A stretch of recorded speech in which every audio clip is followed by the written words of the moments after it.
श्री शिवाय नमस्तुभ्यम। दोस्तों, आप सभी जानते हैं कि सावन का बहुत ही पवित्र महीना चल रहा है और इस पवित्र महीने की कुछ विशेष तिथियों में आपको पूज्य जी द्वारा बताए गए 2 विशेष उपायों को जरूर करना चाहिए।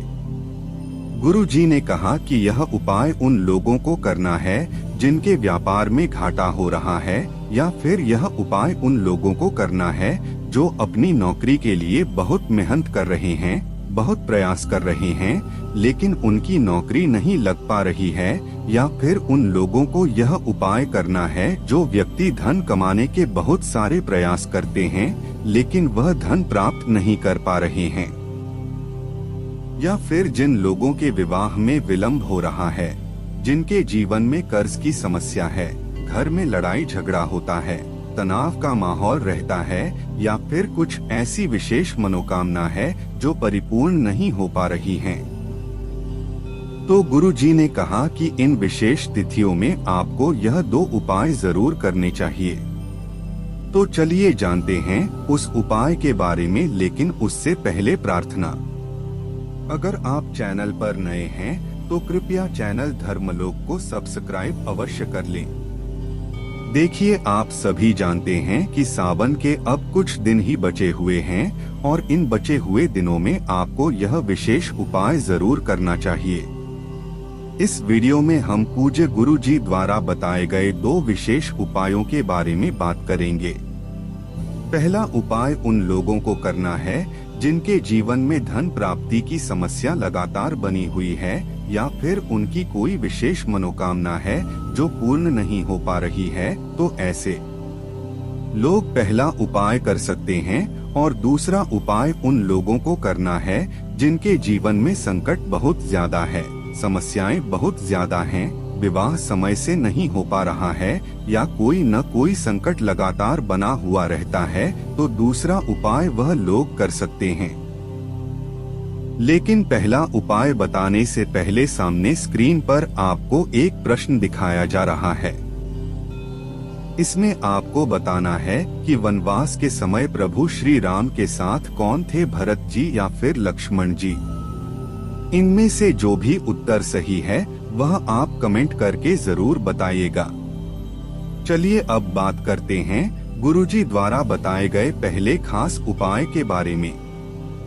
देखें, इस उपाय के लिए आपको सिर्फ एक बेलपत्र ले लेनी है, लेकिन बेलपत्र लेते समय आप ध्यान रखेंगे कि इसकी पत्ती कहीं से भी कटी फटी नहीं होनी चाहिए, और बेलपत्र की डंडी के आखिर में जो दूध होती है, यानी जो डंठल होता है, जिसे कहीं कहीं पर गांठ कहते हैं, तो इसको भी आप तोड़कर अलग कर लेंगे। अगर आपके पास बेलपत्र नहीं है तो शिवालय जाकर शिवलिंग के ऊपर चढ़ी हुई बेलपत्र को उठाकर जल से शुद्ध करके फिर आप उसका भी इस्तेमाल कर सकते हैं। फिर इसी के साथ आपको थोड़ा सा शहद ले लेना है। आप आधे से भी आधा चम्मच शहद ले लीजिएगा, और फिर इसी के साथ आपको ले लेना है थोड़े से काले तिल के दाने। काले तिल के दाने आप 1 चुटकी या 2 चुटकी, जितने भी आपके पास सामर्थ्य हो उतनी आप ले सकते हैं। फिर सबसे आखिर में आपको ले लेना है 1 लोटा जल। लोटा आप तांबे का ले लीजिएगा, और इसमें जल आप अपने किचन से लीजिएगा। अब यह सारी सामग्री लेकर आपको पहुंच जाना है शिवालय में। पूज्य गुरुजी ने कहा कि यह उपाय आप सुबह से लेकर शाम तक किसी भी समय कर सकते हैं, लेकिन शिवालय पहुंचकर सबसे पहले आप एक काम करेंगे। आप जो काले तिल के दाने लेकर आए हैं वह वहीं शिवलिंग के सामने ही इस 1 लोटे जल में डाल लेंगे। श्री शिवाय नमस्ते मंत्र का स्मरण करते जाएंगे, और यह काले तिल के दाने आप 1 लोटे जल में डाल देंगे। फिर उसके बाद आप जो बेल पत्र लेकर आए हैं उस बेल पत्र की जितनी साइड में आपको शहद से ओम नमः शिवाय लिखना है। देखिए, सामने स्क्रीन पर आपको समझाने का प्रयास किया जा रहा है। बेलपत्र की जो सबसे आगे की पट्टी होती है उस पट्टी में चिकनी साइड आपको ओम लिखना है, और जो नीचे की 2 पत्तियां होती हैं उनमें नमः शिवाय लिखना है। यह आपको अपने दाहिने हाथ यानी राइट हैंड की अनामिका उंगली से लिखना है। शहद से आप ओम नमः शिवाय लिखकर फिर एक बेलपत्र आप शिवलिंग के ऊपर समर्पित कर देंगे। बेलपत्र की चिकनी साइड का हिस्सा जिस तरफ आपने ओम नमः शिवाय लिखा है वह शिवलिंग में टच करेगा यानी शिवलिंग में स्पर्श करेगा और बेलपत्र की डंडी जलाधारी की तरफ रहेगी। बेलपत्र रखते समय आप श्री शिवाय नमस्ते ब्रह्मा मंत्र का स्मरण करेंगे और आपके जीवन में धन प्राप्ति की जो समस्या चल रही है या फिर व्यापार में जो समस्या चल रही है या फिर नौकरी में जो बाधा आ रही है या आपकी कोई विशेष मनोकामना है तो इन सभी में से जो भी आपकी मनोकामना है उसके लिए आप महादेव से प्रार्थना कर लेंगे और यह एक बेलपत्र आप शिवलिंग में समर्पित कर देंगे। फिर उसके बाद आप जो एक लोटा जल लेकर आए हैं जिसमें अभी आपने काले तिल के दाने डाले हैं वह जल आपको इस बेलपत्र के ऊपर धीरे धीरे समर्पित करते जाना है और लगातार शिव महापुराण के मूल मंत्र श्री शिवाय नमस्तुभ्यं का स्मरण करते जाना है। गुरुजी ने कहा कि जल आप बिल्कुल धीरे धीरे समर्पित करिएगा। फिर इसके बाद जलाधारी से जो जल नीचे गिर रहा है उसको थोड़ा सा आप अपने हाथ में ले लीजिएगा और अपनी दोनों आंखों के ऊपर यानी अपने दोनों नेत्रों के ऊपर इस जल को लगा लीजिएगा। गुरुजी कहते हैं कि अगर हम इस विशेष उपाय को सावन के किसी भी सोमवार के दिन या किसी भी शनिवार के दिन करते हैं तो हमारे जीवन की ऐसी कोई मनोकामना नहीं जो महादेव के कृपा से परिपूर्ण ना की जा सके।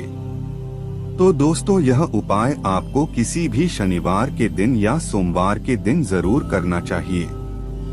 अब इसके बाद बात करते हैं पूज्य गुरुजी द्वारा बताए गए दूसरे खास उपाय के बारे में। इस उपाय के लिए आपको सिर्फ 2 कनेर के पुष्प ले लेने हैं। कनेर के पुष्प आप सभी जानते हैं कि पीले रंग के होते हैं।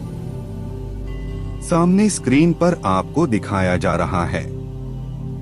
इन पुष्पों से अभी आपने अधिक मास की अमावस्या की तिथि में भी एक उपाय किया है और अब आपको सावन के बचे हुए सोमवार में या फिर शनिवार में कनेर का ये उपाय जरूर करना चाहिए। देखिए आप 2 कनेर के पुष्प ले लेंगे और साथ ही साथ 1 लोटा जल ले लेंगे। अब ये दोनों सामग्री लेकर आपको पहुंच जाना है शिवालय। पूज्य गुरुजी कहते हैं कि सावन के इस पवित्र महीने में और जो अभी अधिक मास निकला है उसमें अगर हम कनेर के पुष्प महादेव के ऊपर समर्पित करते हैं तो इससे हमारे जीवन में जो संकट चल रहे हैं, जो विघ्न चल रहे हैं, जो समस्याएं चल रही हैं, एक समस्या खत्म नहीं होती और दूसरी समस्या पहले आ जाती है। तो जितनी भी प्रकार की बाधाएं हमारे जीवन में चल रही हैं उन सारी बाधाओं में हमें आराम मिलता है और महादेव की अनन्य कृपा हमें प्राप्त होती है। लेकिन शिवालय पहुंचकर सबसे पहले आप जो 2 कनेर के पुष्प लेकर गए हैं उनमें से 1 कनेर का पुष्प आप शिवलिंग के ऊपर समर्पित कर देंगे और श्री शिवाय नमस्ते प्रेम मंत्र का स्मरण कर लेंगे। लेकिन आपको ध्यान रखना है कि कनेर के पुष्प की जो डंडी होती है वो आप अपनी तरफ रखेंगे और फूल का जो मुख खुला हुआ होता है वह आपको अपने विपरीत साइड में रखना है। सांप जैसे वीडियो में समझाया जा रहा है ठीक ऐसे ही कनेर का पुष्प आपको रख देना है।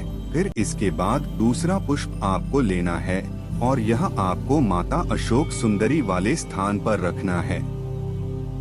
जलाधारी के बीच में जो मोटी उठी हुई लाइन होती है, कहीं कहीं पर शिवलिंग में सांप की आकृति बनी होती है, तो इस मोटी उठी हुई लाइन को माता सुख सुंदरी का स्थान कहा जाता है और इसी स्थान पर आपको दूसरा कनेर का पुष्प रख देना है। लेकिन इसमें ध्यान रखना है कि जो कनेर के पुष्प की डंडी होगी वह जलाधारी की तरफ होगी और आगे का हिस्सा शिवलिंग की तरफ होगा। जैसा सामने आपको दिखाया जा रहा है ठीक ऐसे ही आपको समर्पित कर देना है। फिर इसके बाद जो आपके पास एक लोटा जल है वह शिवलिंग के ऊपर धीरे धीरे समर्पित करते जाइए और लगातार शिव महापुराण के मूल मंत्र श्री शिवाय नमस्ते प्रेम का स्मरण करते जाइए। फिर सबसे आखिर में आपकी जो भी समस्या है, जो भी संकट हैं, जिनकी वजह से आप यह उपाय कर रहे हैं, उस संकट को दूर करने के लिए महादेव से आप प्रार्थना कर लीजिए और फिर वापस अपने घर आ जाइए। गुरुजी कहते हैं कि सावन के सोमवार के दिन में या फिर शनिवार के दिन में अगर हम यह विशेष उपाय करते हैं तो हमारे सारे संकट महादेव की कृपा से बहुत ही जल्दी समाप्त हो जाते हैं। तो दोस्तों, ये थे पूज्य गुरुजी द्वारा बताए गए 2 बहुत ही खास उपाय। अगर आपको जानकारी अच्छी लगी हो तो वीडियो लाइक करिए। मिलते हैं फिर एक नए वीडियो के साथ। श्री शिवाय नमस्तुभ्यं। हर हर महादेव।